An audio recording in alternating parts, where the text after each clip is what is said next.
Hello, ladies and gentlemen. Welcome to another episode of Play the Tape. I am your host, Derek J. Fields. Listen, full disclaimer, you know I have to do it. I'm getting better at it. Listen, we are not licensed clinical therapists or licensed social workers or certified drug and alcohol counselors, but they will and have been on the show. What Play the Tape is a platform of community support and advocacy for those who suffer from mental health conditions and substance use. And here we come up here to share our experience, strength, and hope to let people know that recovery is possible. So, my guest today is my brother. He was very sweet to me and very generous to me when I came into the sober living house, the Oxford House, there in Virginia, and I appreciated him for that. He's someone that I admire and I look up to, and his story is phenomenal. I've only gotten snippets of it as us passing when we were living together, and I wanted my brother to come up here today to share his experience, strength, and hope, to be vulnerable as much as he can be, and share from his heart. So, my guest today, my brother Jesse, how you doing, man?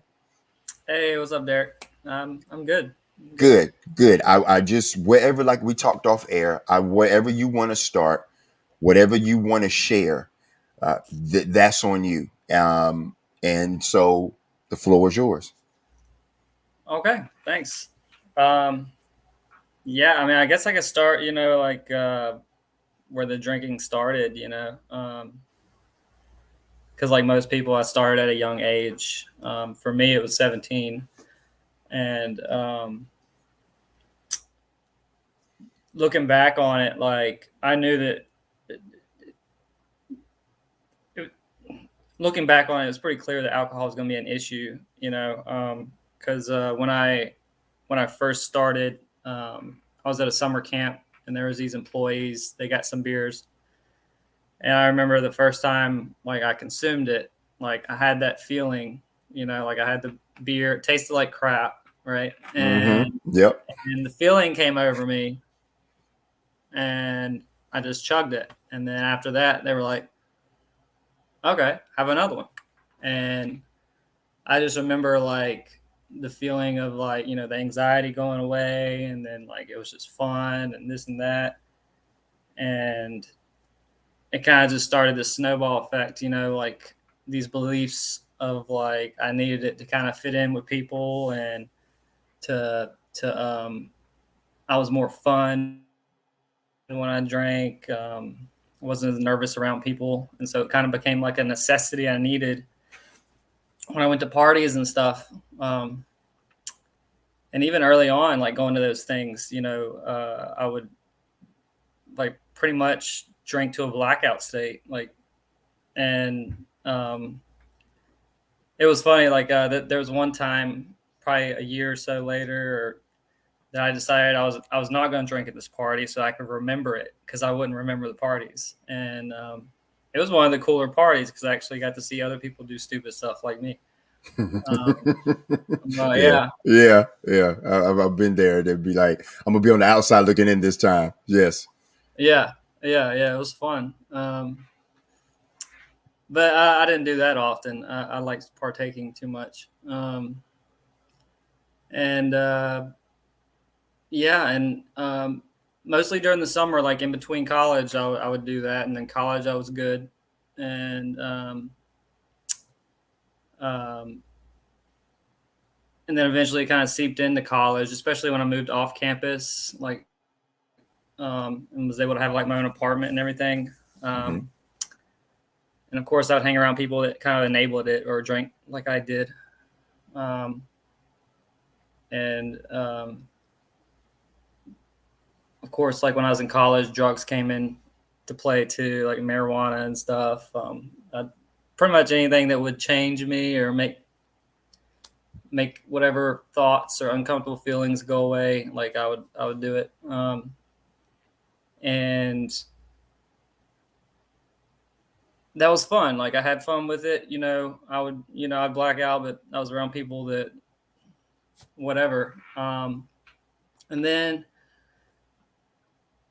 it kind of became an issue to the point where I kind of made it a priority to kind of get messed up over going to class. And so I Mm-hmm. missed some days of class, and then a couple of days turned into a week, and then a week turned into 2 weeks. And in my head, I'm like, well, it'd be really embarrassing if I went back, after not being there for 2 weeks. So I'm just not going to go back. And so it ended up being this thing where I just stopped going to class. And so I lost my scholarships and, uh,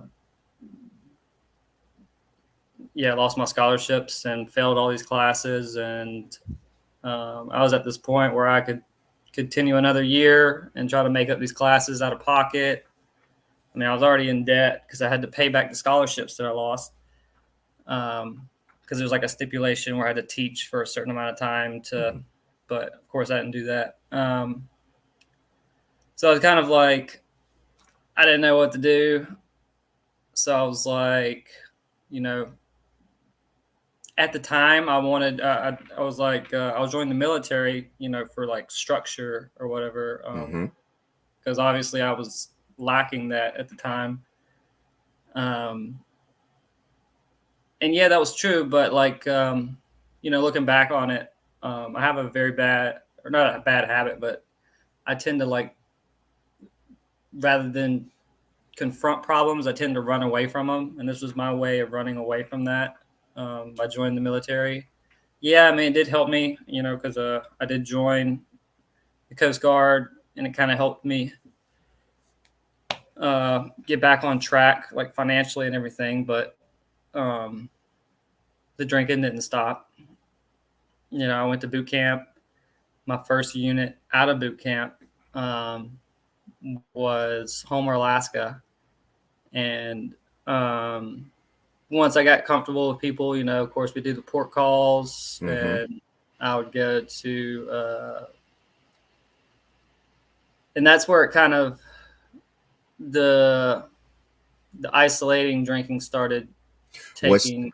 what's the time frame from 17 to where you're Oh, talking? okay. I joined in 2015. Mm-hmm. Um, so that was so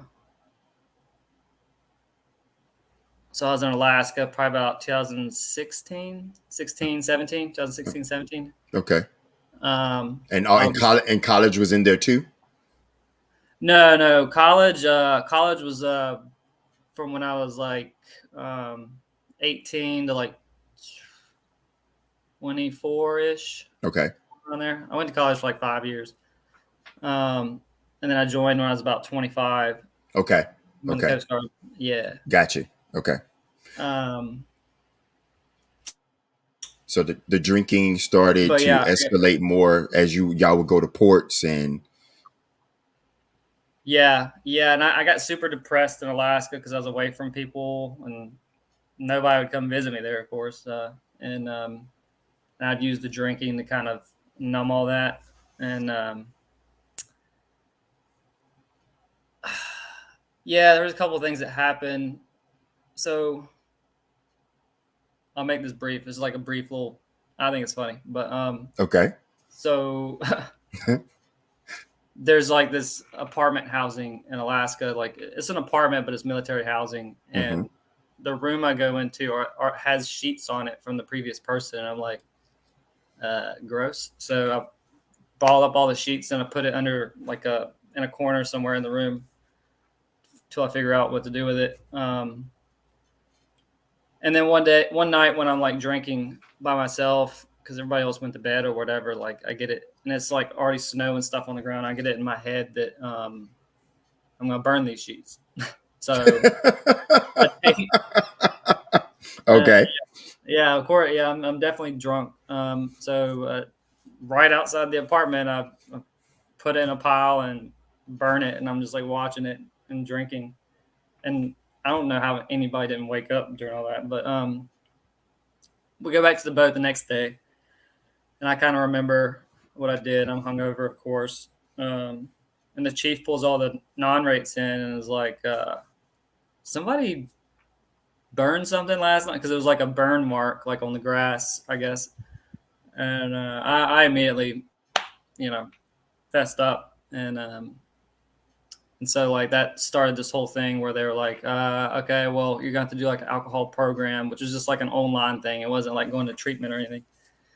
So I did that, kind of got a slap on the wrist, nothing. And after I was done with that and had to have like a month or two of not drinking, went right back to it, you know, um, and then went from there after I was able, because you to become I had to put my name on a list and have a waiting period before I went to this A school for uh, aviation in the Coast Guard. Hmm. And so that was in Elizabeth City. Of course, definitely drank there, especially in our off time.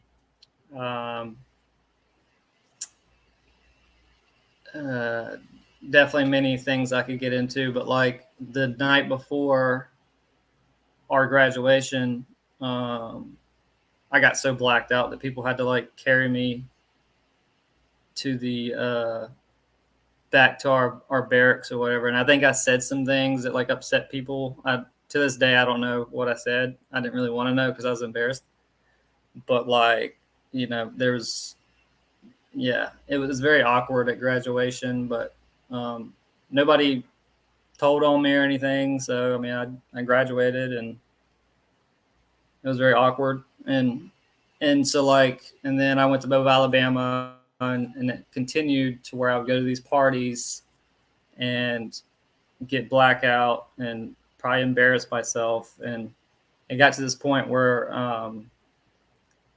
I got so much anxiety and shame from blacking out all the time and not knowing what I did and people talking about it and kind of looking at me a certain way that um, I thought it was best. I would just drink.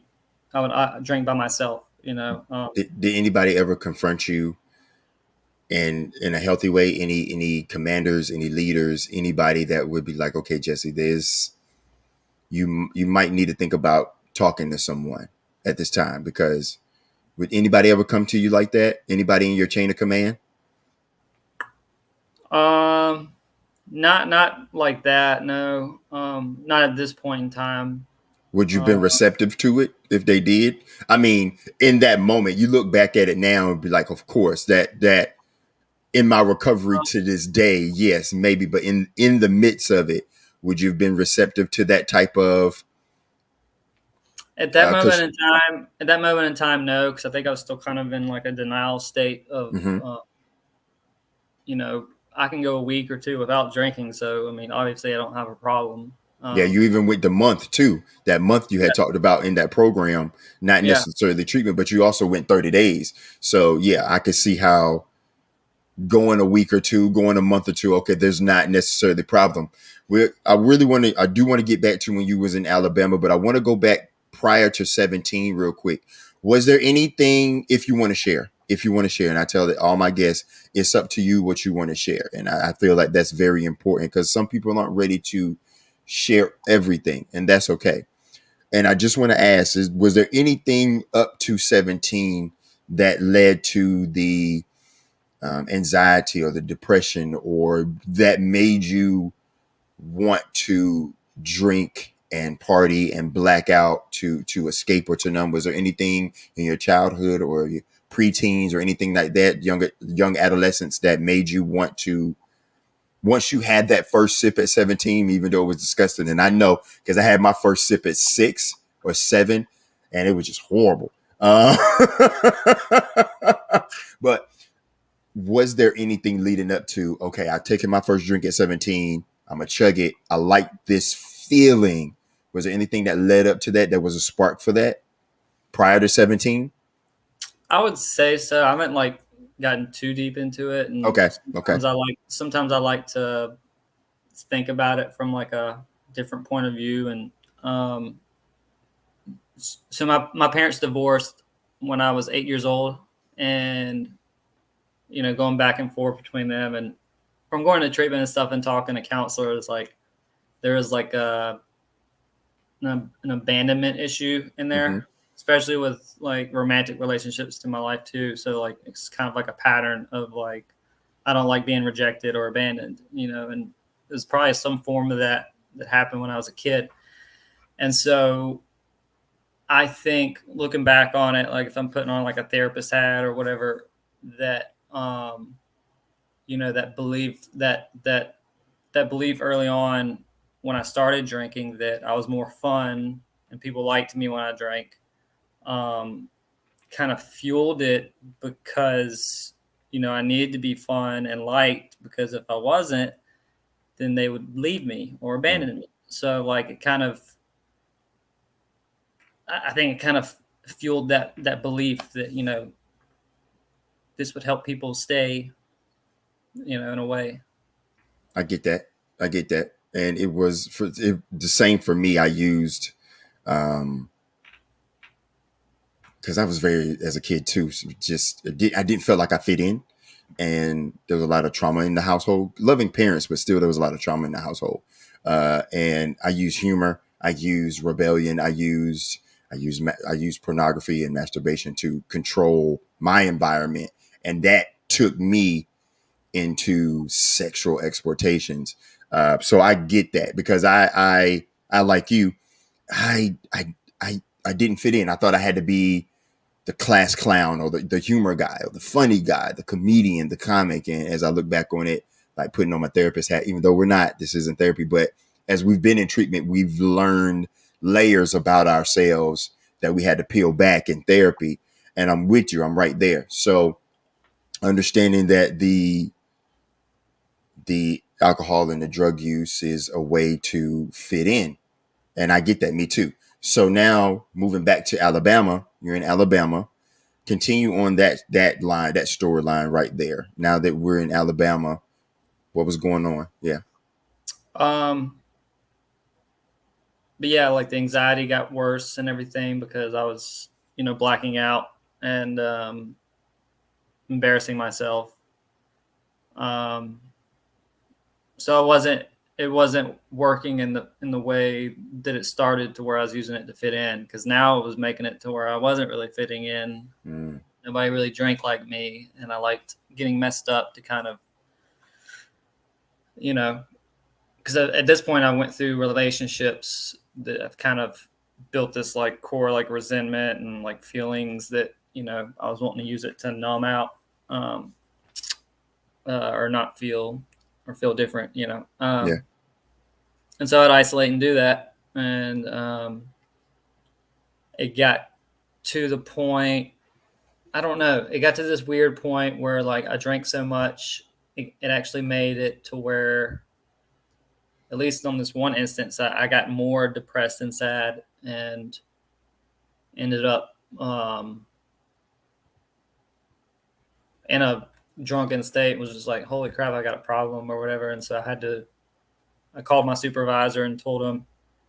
And then like the next day, um, they were like, all right, well, this is like a self referral. We'll send you. So they sent me to I may I may be pronouncing this wrong. Navier, Florida. Mm-hmm. This place called 12 Oaks. So I went there for a 30-day program. Um, it was good. It was good. It was by the beach, so it was cool. Um, um, got out of there. Um, Was that your first stint in treatment? it was, Okay. yeah. And I kind of came to terms that I was an alcoholic at that point, like because I knew, you know, all the stuff that's happened. But I got out and started going to meetings and had this weird belief. I was just like, well, this is making me think about drinking more. Like these are stupid. Like, and so I didn't do the meetings or any other thing that they wanted me to do. Um, and at this point, I needed to do that stuff because I needed a waiver to fly because it's a mental disorder. So in order to fly, you need some kind of waiver or whatever. But I don't know. There's some kind of, yeah. But probably uh, no more than a year later, it was like I'm fuzzy on the dates of those, but like no more than a year later, I go back to it again. I can't remember. I'm pretty sure this is what happened. So I go to Yeah, my friend. I have those too. Yeah, I have those too. I'm like, maybe this was 3 years ago. Maybe it was two. it was so Maybe. long ago. Uh, Yeah. my, yeah, it was yeah. What in that year? Excuse me. In that year, were you sober that whole time in that year, or Oh, was it it was like probably six. Yeah, it was like 6 months. Well, I would say probably 6 months. I don't. It definitely wasn't a year, but probably okay? about 6 months of like what they call dry sober, where you're not doing anything, you're not going to meetings, and it wasn't. I was. I mean, looking back, it was kind of miserable, because you just kind of, I guess, white knuckle it. I guess in a way. I mean, Yeah. and I might have sought out other ways to get messed up. I won't go into that, but I was like, well, it's not alcohol, so it's fine. Um, yeah, but yeah, I was at my friend Tim's house, and I was leaving because we um, and he had like one of these drinks called like ice or something. It was like, I remember ice. Yeah. yeah, Yeah. in his fridge, and he let me have one, and I was drinking it on the way back, and I was just like, I never had one. I was like, I was tasting, and I was like, this has alcohol in it. I was just like, I had it. I was convinced it had alcohol in it. It didn't, but I was just like, well, I mean, I've already drank now. And then I was like, oh, my roommate has vodka in the garage, and it's just like, Yeah. what? And Yes. so a cycle started again, and so I had to go back second time. Um, this time when I got out, I took it more seriously. Was the second time? Excuse me. Excuse me. Was the second time your choice again, Yeah, or okay? yeah, yeah, it was. Um, uh, yeah, and I took it more seriously coming out. Got involved. Fortunately, found this really good group of people in AA, and they would do stuff outside of meetings, and I was excited to go to the meetings, and it was great. I was doing great, like year and a half of sobriety, like step 12, like it was ideal, and like I loved these people, What made you change? What and was I had the? to Uh, move. mhm. Yeah, No, go ahead. You said you had to move. yeah, yeah. To answer your question, sorry. Uh, No, I was just what made you, because you said you took it was the second time you went into treatment and you took it differently this time. What was what made it different? um,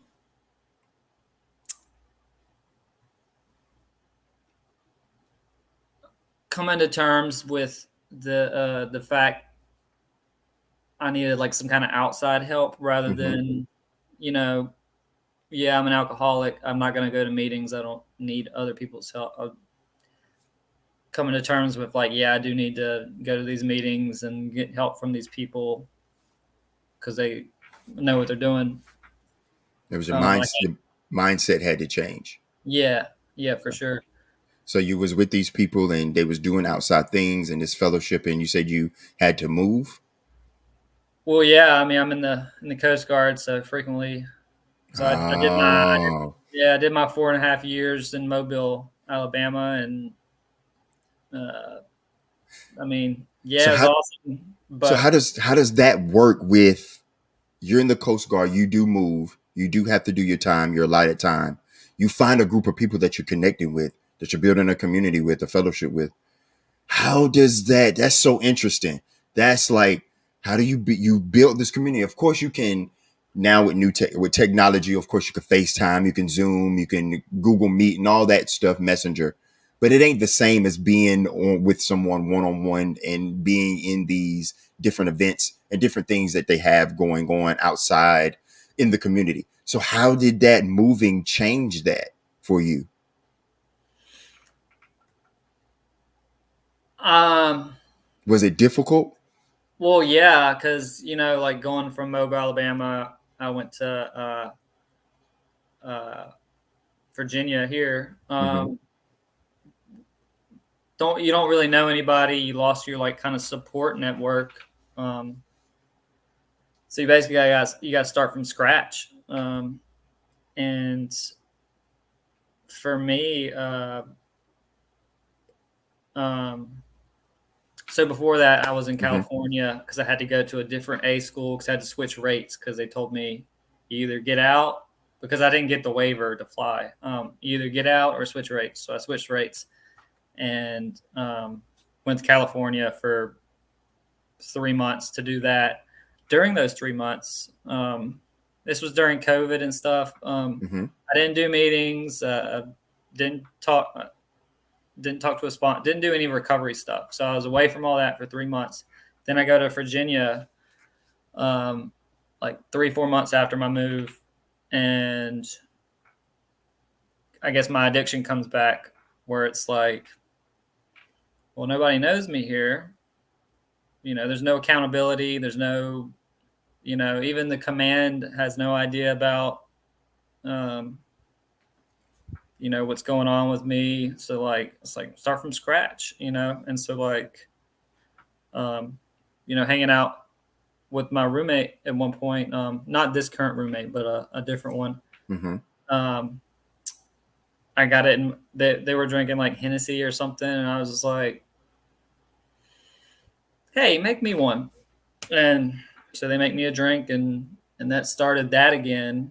Because again, there's no accountability. I let those thoughts creep back in, and I started that cycle again, and did some drunk stupidness. I think I tried to make spaghetti without water, and it like smoked up the kitchen or something. I don't know. I don't know.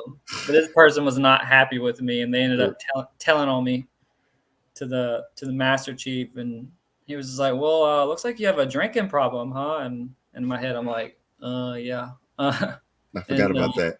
yeah, I forgot about that. Yeah, I forgot about that. Yeah, yeah, I thought I beat that thing. yeah. Right. Yeah, That part. That part. I thought I beat it. I thought I beat it. Yeah.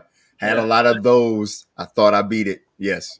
because I didn't drink at all in California, but cured. Um, uh, yeah. So and I was like, yeah, I think I need to go back to a residence. So I got a treatment here in a place called Farley, Mm-hmm. in Virginia. I go there. This was December of 2021, and I got out at the end of January 22, and then right out of there, I took it very seriously. Because it was my third time, and I was kind of just like, "Bro, what are you doing?" Um, and so I had stuff set up when I left because I lost my place to stay. So I was like, ugh. So while I was there, I set up an interview for an Oxford house, um, and got into that. And so I went straight from there to the Oxford house. And that was a very good accountability for me. Of course, I hit the ground running with the recovery stuff. Um, I got a sponsor while I was in Farley too, so I met with him the day I got out. So I was doing everything right, um, and like I said, the Oxford House helped. And probably that fall ish, or no, the summer leading up in the fall, it was like June through August, 2 months. They sent me TDY. Um, I mean, now that I think about it, I went to a meeting like in Texas Mm-hmm. while I was on TDY and called my sponsor when I could. But, you know, again, there was no super accountability there. Nobody knew I was an alcoholic on that boat. And, there was alcohol all around me. I would hang out with them at places. Yeah. But I didn't drink. That 2 months I was good. But I stopped calling my sponsor while we were out. I mean, we weren't in port that much anyways. But when I got back, I I didn't call him or do anything. I think it was like a month after I got back, and um, so we ended up. He didn't hold it against me, and so I got back into it some more. Um, let's see. Let's see. Is that accountability part? And I want to ask you because I know for me it's big. Oh yeah, It's big for I need accountability because for me I'm like you too. I can relate to the I think I beat it or I think I could do it different. yeah, That's what the beat it is. It's okay. So it's the accountability. I have to have that. It's the okay. I can beat it because I do it differently, or I mm. could do it differently. And but how important is accountability for you, Jesse, in your recovery? Because what I'm hearing is a similar story, and I can definitely relate to it. That I didn't have accountability, and I didn't want it, even if it was there. I beat it, or I could do it differently, or I'm gonna try something else. Uh, I don't want to try recovery right now. I don't want to sponsor. I don't want to go to meetings. I don't want to do these 12 steps. I don't want to have a therapist. I don't want to talk about and open up. But how important is accountability for your recovery? Because I seen that our stories are very similar with the whole accountability part.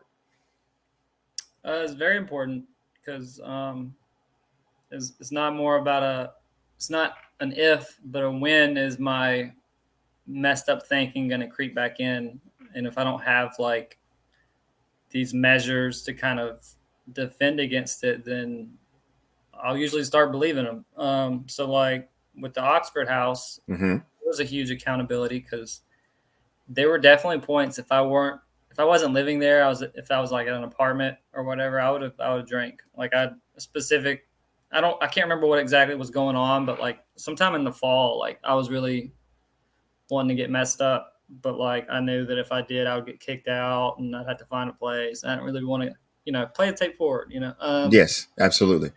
I didn't want to have to go through all that stress of trying to find a place and this and that. And so I was just like, ugh.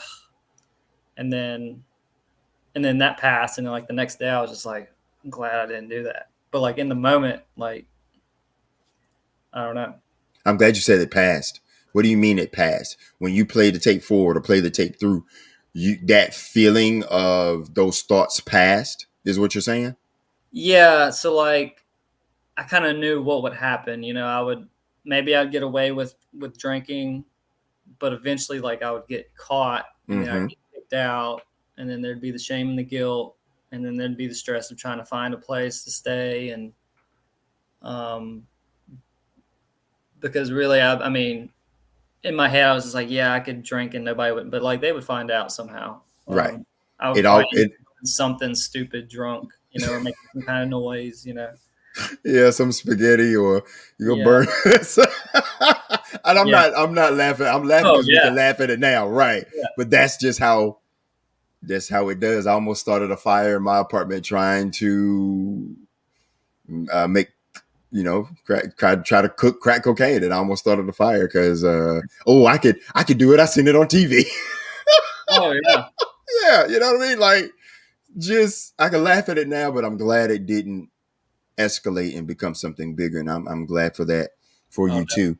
Yeah, but I appreciate you saying that you needed the accountability. I know I need it, and this doing this helps me with that accountability. And I was there with you too, and I had thoughts and moments, and sometimes I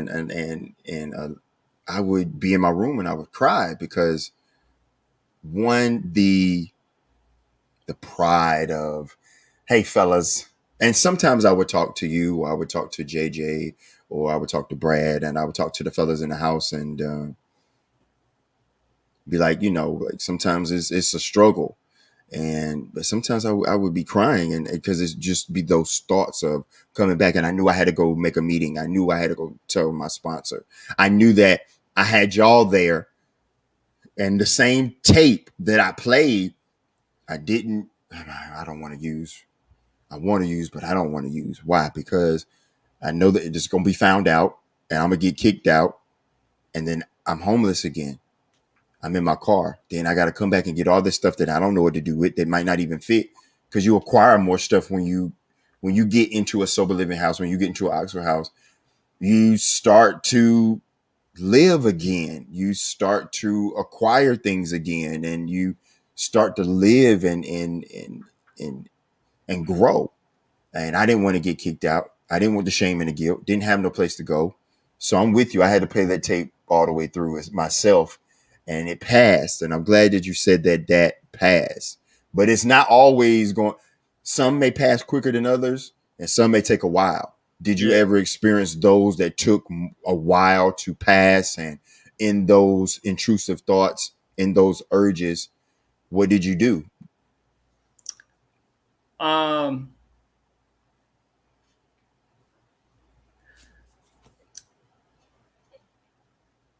well, I want to first like comment. Uh, well, yeah, yeah. So like, I'm trying to put it into words. Words. Um, so like, for that instance, like the intrusive thought, you know, feeling these feelings because I was kind of messing around with a girl and um, having all these negative feelings. But yeah, you'd have this. I would have the thought of it'd be great to do this, but then I play it forward and all the consequences and this and that. What I think is interesting, at least in my experience, is I think about all these consequences, like yeah, I get kicked out and this and this and this. I never once like, I mean, I have a sponsor and everything. I never once think maybe I should tell my sponsor about this. Maybe I should talk to one of the guys at the house about how I'm feeling. Like I, I I mean, even to this day, like I tend to have a bad habit of like internalizing everything and not, making myself vulnerable to other people in those kind of situations for whatever reason. And so, like, in a way, I try to fix it myself by, like I guess playing it forward is my way of doing that. Play it forward, and it's like, well, I know what's going to happen. Yeah, probably shouldn't. Mm-hmm. And you can only do that so much before um, the efforts kick in. To where it's like you play it for because eventually, at least in my experience, you're going to play it forward, and you know it's going to happen, and you're like, I don't care. Yeah. You're just Yeah. going to do it anyways. Yes. I And had. so that's where Absolutely. talking to somebody is like, I've got to start doing that. Playing it forward for somebody else, playing it forward for Yeah. your brothers in the house or for your sponsor or for your support system that you have established. Absolutely. I'm with you. I have been to the point where I play the tape forward to the point where like I don't care. Bump it. Let's do it. And then I had to take a step back, like you said, and become aware of I need to not only is so much I can play the tape forward to myself, I need to go play this tape for people that can give me loving critique and suggestion and just support, just listen, just being there and holding my hand, be like, you know what, you want to go to a meeting? You want to read some literature? You want to go Mhm. just shoot some hoops? You want to go for a run? Let's just do anything different that we change a muscle, change a thought. So I'm with you. I'm Yeah. with you wholeheartedly when there's so much, and that's just interesting. You just, man, you just helped me think like there's only so much you can play to take for yourself that you have to take it to someone that you trust to get that loving suggestion or critique. Absolutely. I have a hard time doing that too. Hmm. Yeah. I definitely have a hard time. But like, hey, Jesse, listen, because you don't want people, you don't want to come off as weak or like you're not like working your recovery program but all that takes is, hey, Jesse, uh, I feel like using. Today is not a good day for me. These thoughts are coming in. I don't feel I don't feel upbeat. I don't feel like working this program. And I played the tape so much to myself. I need to tell you. I need to tell you. So I think Yeah, that's something great that we need to know, that have those type of people that we can do that with. yeah, Yeah. definitely, because it's a very vulnerable thing to do. So having those people is important. It When is. you're like, "Hey, I'm struggling. I need help." Like, I mean, we already suck at saying that, but like, having that person. Do you You, have those people? yes, yeah, I Okay. have people I can go to today that they would help me out. Ne- Sponsor. I go to these, like, they call it intensive outpatient. It's only 10 weeks, but we meet Monday to 3 times a week and talk about stuff. For um, and of course people at meetings I've met. And the Farley alumni this go round, I hang out with them every week when we meet, and so like that's a good support group of people if I need it. Good. So How has your recovery for in your experience and in where you are now, has relapse been a part of your story? And if it is, and if you want to share about it, how did you get up? How did you how do you continue to get up? Because I know in your story you've shared about plenty of times where you went to treatment and you were good for a little while. My story too. I've been to treatment, been good for a little while, I'm right back at it. Been to treatment, good for a little while, I'm right back at it. Where was it for Jesse that, okay, I got down, I can't stay down, and what did I learn from it? So um well, yeah, I relapsed multiple times, went to treatment multiple times.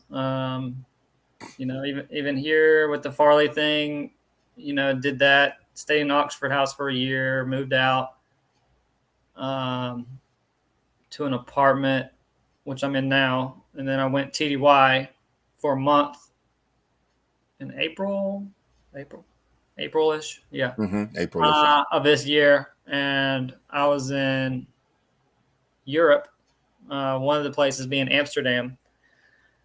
Being in the military, you can't really have that much fun in Amsterdam with the marijuana and all that stuff. Right. They test for that. Yes, they do. Oh, believe me, I would get into it if I could. But so I was just like, again, nobody knew I was an alcoholic and this and that, and plus I had this all to myself. So I started back drinking again. And prior to that, I wasn't talking to my sponsor or doing meetings or any of that stuff. I was kind of just,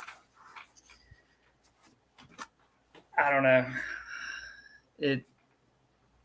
Yeah. And so when I got back, like May 9th ish, I was, I just kept going with it. And my current roommate now, he got concerned, um, which I was mad at first, but like now I understand. Like he got concerned and brought it up to the Chiefs, and so I had to go back again. Um, uh, and it, relapse.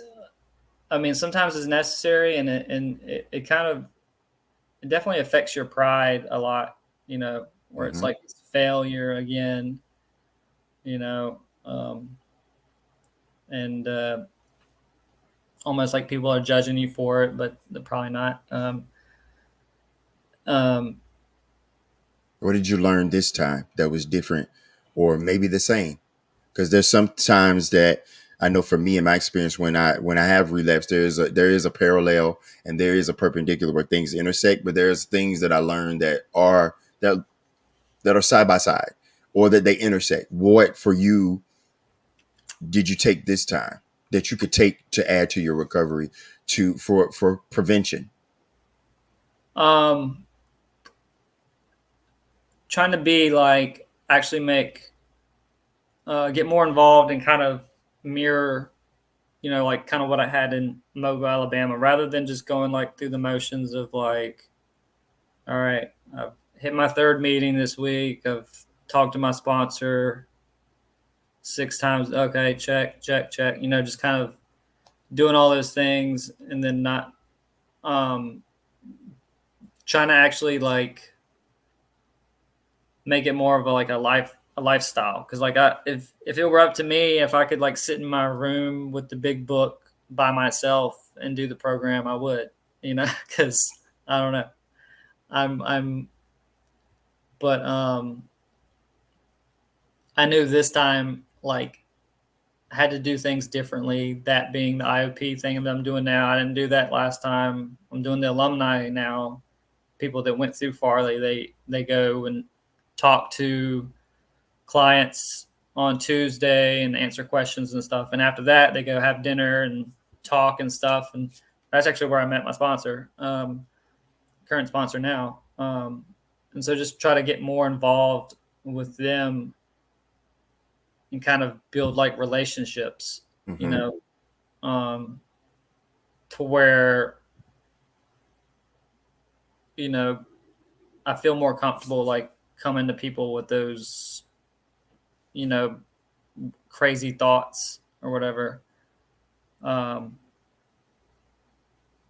and I guess like I learned that I got to keep as annoying as it is in the rooms when they're like do the next right thing or whatever. I do got to keep doing that because if I don't, I'll get out of it and kind of just go back to the same stuff.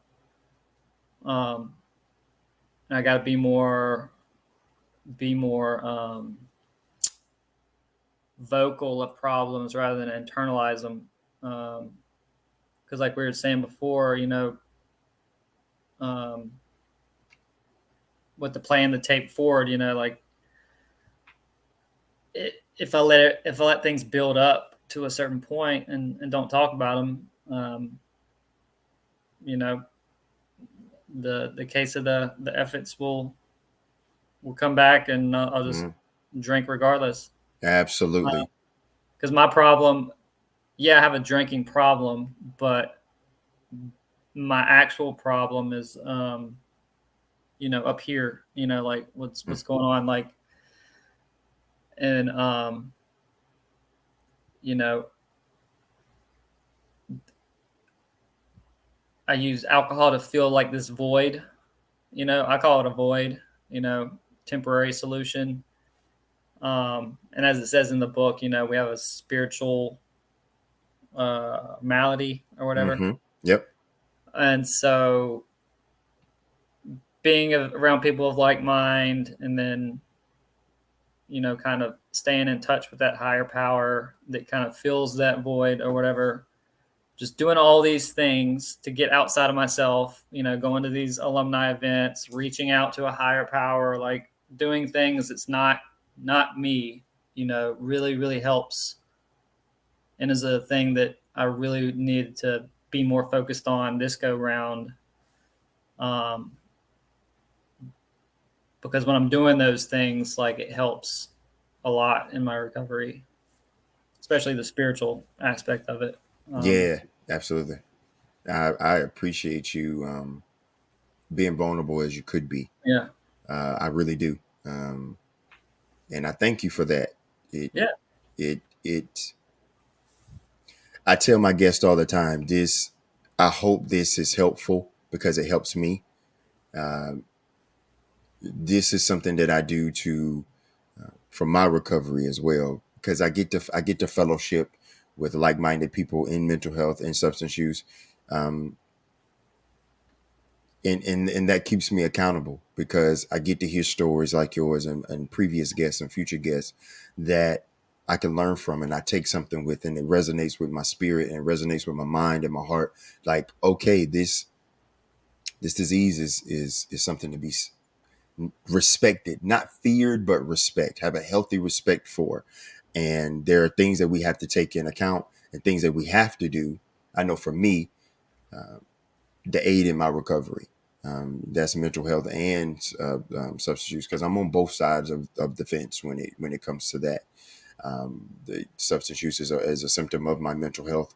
Um, so, uh, but we got about 3 minutes, 3 to 4 minutes, and I want to ask you and give me a couple things that you're grateful for. And the reason that I do this is because when I go to H&Is, when I go to the correctional or the detention centers or the hospitals or whatever institution that they ask me to come speak at and share my experience, strength, and hope, I always go around and tell people to give me two things that you're grateful for. Depending on the size of the group, sometimes it could be one. But it's a way to keep us grounded when those intrusive thoughts come back, when we're playing the tape all the way through, when we're playing the tape all the way for ourselves, when we have to go and get a battle buddy and that support system and play the tape for it for them. But we also have to have something that keeps us grounded. And that's the gratitude of looking at life half the glass half full instead of half empty, focusing on the blessings that we have, the support that we have, how far we've come in our recovery, but also how far we have to go. And it's an ongoing process. So for you, Jesse, and what are a couple things that you're grateful for that grounds you and holds you in your recovery and holds you accountable, something that you can hold on to when those thoughts come? Well, of course, grateful for like my family and friends that that I have support from and their love and everything. Grateful for unconditional love of my higher power, which is something I look at as something that won't go away, can't you know run away from type deal, or it's always there. Especially in those times when I don't want to reach out to people, I can at least do that. So I'm grateful for that. Because in a sense, I'm never alone. You know, Right, right, I truly believe that. Um, Grateful for I'm grateful for my job, because it's been way more than supportive, um, as far as this whole thing, and um, you know, grateful that, it's cliche. I'm grateful that I'm alive, because mm-hmm. I've thought about it before, like there's many times where like I don't know how I woke up, or didn't end up in jail for drunk driving, whatever. Um, Grateful for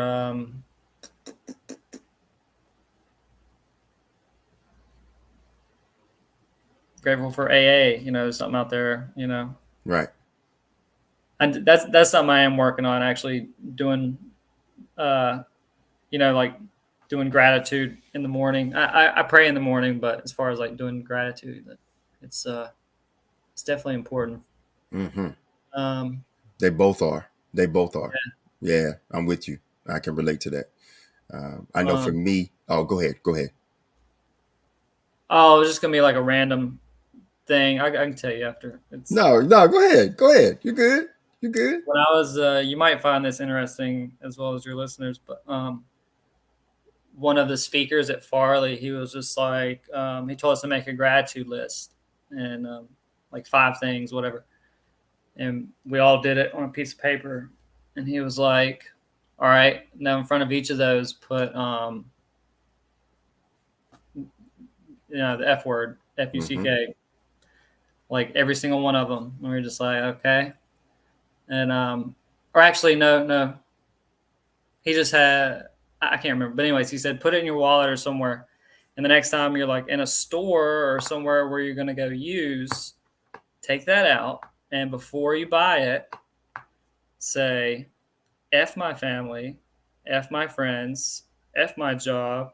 Like, say it out loud because that's what you're doing. And I was like, dang, that's pretty powerful. That is. That Um, is. yeah. Because, That that's is. basically what you're doing. In a way. But, Yeah, you're throwing it away. You're yeah. saying I don't care. It doesn't Yeah. matter. Right. Absolutely. That's very powerful. That's a very powerful tool. I know for me, of course, my high power, who I choose to call God.